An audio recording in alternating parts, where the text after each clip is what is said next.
Hindi lang West Philippine Sea, pati Palawan gustong kunin ng China. Viral sa Chinese social media, particular sa Weibo at RedNote, ang isang post na nagsasabing ang isla ng Palawan ay dating sakop raw ng China sa loob ng 1,000 taon bago ito kinuha ng Pilipinas. Ayon sa post, dapat umanong ibalik ang Palawan sa China dahil ito raw ay orihinal na tinatawag na Zhenghe Island. Saan nanggaling ang tinutukoy na territorial rights ng China sa Palawan? Ano ang reaksyon ng Pilipinas dito? Yan ang ating aalamin.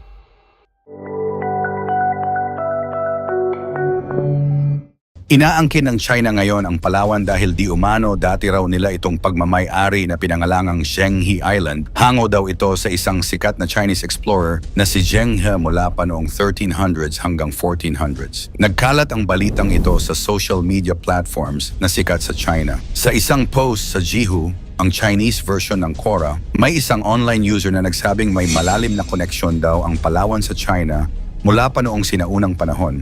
At naging bahagi umano ito ng Maritime Silk Road, ang lumang rutang pangkalakalan na nag-uugnay sa East at Southeast Asia sa iba pang bahagi ng mundo. Ayon pa sa ilang Chinese netizens, madalas daw dumaan sa Palawan ang Chinese admiral na si Zhenghe noong 1400s at ipinangalan pa raw ang isla sa kanya bilang pagpaparangal. Mas malala pa, may mga posts sa Douyin, Chinese TikTok, na nagsasabing dapat bawiin ng China ang lahat ng inaangking teritoryo nito.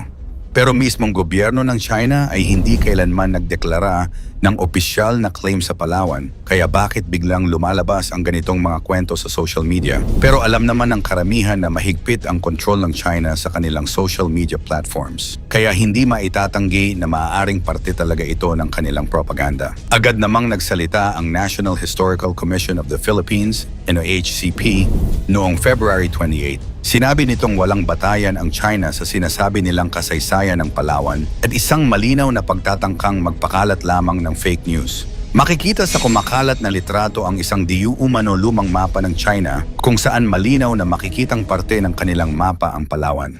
Maring itinanggi ng NHCP ang mga paratang ng China, iginiit na ang exploration ay hindi nangangahulugang sovereign ownership. Ang pagdaan o pagbisita ng isang explorer sa isang lugar ay hindi nangangahulugan na kanila na ang teritoryo ayon sa NHCP. Dagdag pa rito, wala umanong ebidensya na may permanenteng pamayanang Chino sa Palawan. Wala ring anumang dokumentong nagpapatunay na ang Palawan ay bahagi ng anumang Chinese Empire noon. Sa katunayan, ayon sa tala ng historiador na si Antonio Pigafetta, na bahagi ng ekspedisyon ni Ferdinand Magellan noong 1521, ang Palawan ay mayroon ng matatag na pamayanan ng mga Pilipino bago pa man dumating ang mga dayuhan. Isa pang patunay nito ay ang Blood Compact na ginawa ng isang pinuno ng Palawan at mga banyagang manlalakbay. Isang indikasyon na ang isla ay may sariling sistema ng pamamahala.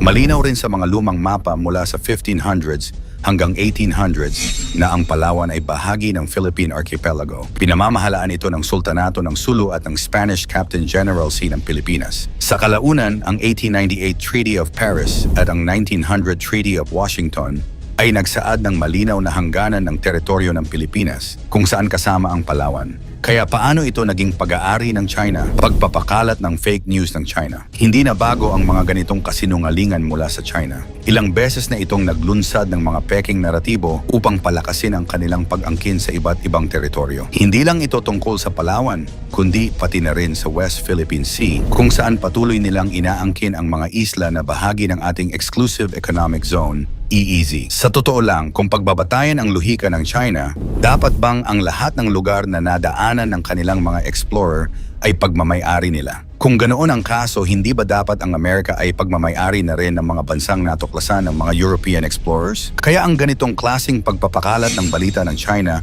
ay isang malaking kalokohan lamang.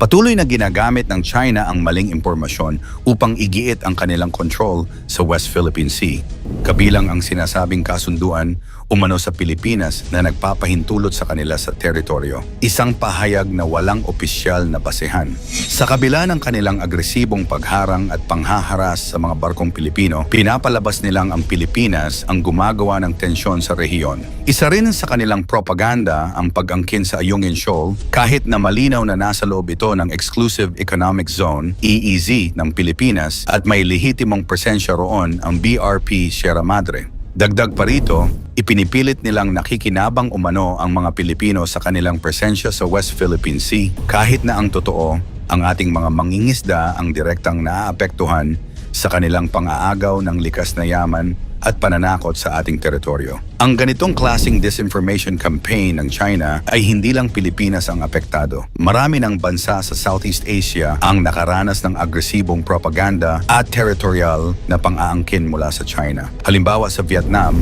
patuloy ang tensyon sa Paracel at Spratly Islands dahil sa agresibong pagtatayo ng China ng mga artificial islands doon. Sa Malaysia naman, dinala nila sa international courts ang usapin ng 9-dash line upang patunayang labag ito sa pandaigdigang batas. Sa Indonesia, ilang ulit nang pinalayas ng kanilang Coast Guard ang mga Chinese fishing vessels na iligal na pumapasok sa Natuna Islands. Malinaw na hindi lang Pilipinas ang target ng disinformation at territorial na pang-aangkin ng China, isa itong mas malawakang estratehiya upang mapalakas ang kanilang kontrol sa buong South China Sea. Samantala, matapang na hinarang ng BRP Teresa Magbanua ng Philippine Coast Guard, PCG, matapos ang utos ni Pangulong Ferdinand Marcos, ang ilegal na presensya ng China Coast Guard Vessel 3301 sa loob mismo ng Exclusive Economic Zone, EEZ ng Pilipinas, humigit kumulang 110 nautical miles mula sa baybayin ng Zambales. Sa kabila ng malalakas na alon, hindi umatras ang PCG at diretsahang sinabihan ang barko ng China na nilalabag nito ang Philippine Maritime Zones Act at ang 2016 Arbitral Award. Patuloy na naninindigan ang Pilipinas, hindi lang para ipagtanggol ang soberanya, kundi para rin tiyakin ang kaligtasan ng mga mangingisdang Pilipino at panatilihin ang kapayapaan sa West Philippine Sea. Suporta mula sa Japan. Sa kabila ng tumitinding tensyon sa rehiyon, lalong pinapatibay ng Pilipinas at Japan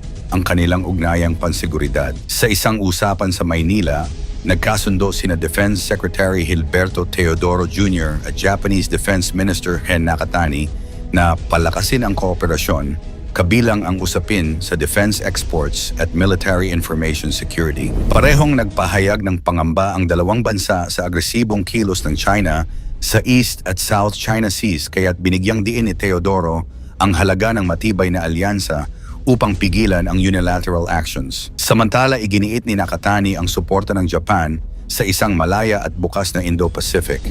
Ano ang plano ng Pilipinas?